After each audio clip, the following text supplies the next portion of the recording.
ಹೆಸರು ಮಲ್ಲಿಕಾರ್ಜುನ್ ಮಾಲಿಪಾಟಿ ಶ್ರೀನಿವಾಸ ಪೌರಸರು ಜಯ ಕರ್ನಾಟಕ ರಕ್ಷಣಾ ಸೇನೆ ಹುಣಸಗಿ ತಾಲೂಕು ಅಧ್ಯಕ್ಷರು.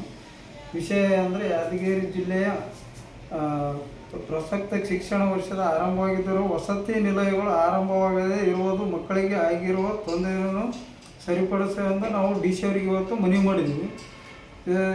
ಹಾಸ್ಟೆಲ್ಲು ಮತ್ತು ವಸತಿ ಶಾಲೆಗಳು ಸ್ಟಾರ್ಟ್ ಆಗಿ 15 ದಿನ ಆದ್ರೂ ಕೂಡ ಈಗ ನಮ್ಮ ವಸತಿ ಶಾಲೆಗಳು 15 ದಿನ ಆದರೂ ಕೂಡ ಯಾವುದೇ ಹಾಸ್ಟೆಲ್ ಮತ್ತು ಶಾಲೆ ಇನ್ನೂವರೆಗೆ ಓಪನ್ ಆಗಿಲ್ಲ.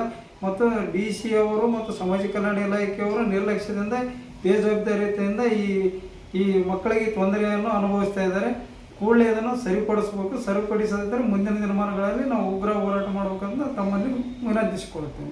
ಯಾವಾಗ ಸ್ಟಾರ್ಟ್ ಆಗಬೇಕಾಗಿತ್ತು? ಅದು 15 ದಿನದಿಂದನೇ ಸ್ಟಾರ್ಟ್ ಆಗಬೇಕಾಗಿತ್ತು. ಅಂದರೆ ಶಾಲೆ ಸ್ಟಾರ್ಟ್ ಆದ್ಮೇಲೆ ಮಾಡಬೇಕಾಗಿತ್ತು. 15 ದಿನದಿಂದನೇ ಸ್ಟಾರ್ಟ್ ಆಗಬೇಕಾಗಿತ್ತು ಸರ್. ಇನ್ನೂವರೆಗೆ ಆಗಿಲ್ಲ ಸರ್. ಯಾಕೆ ಆಗಿಲ್ಲ ಅಂತ ಕೇಳಿದ್ರೆ ಏನು ಅಧಿಕಾರಿಗಳು ಬೇಜವಾಬ್ದಾರಿ ಮತ್ತು ಶಾಲಾ ಮತ್ತು ಸರ್ ಎಲ್ಲರೂ ಪ್ರತಿಯೊಬ್ಬರು ಅಧಿಕಾರಿಗಳು ಬೇಜವಾಬ್ದಾರಿಯಿಂದ ಈ ಸರ್ 15 ದಿನ ಮುಂದ್ಗಡೆ ಹೋಗಿದ್ದೀವಿ.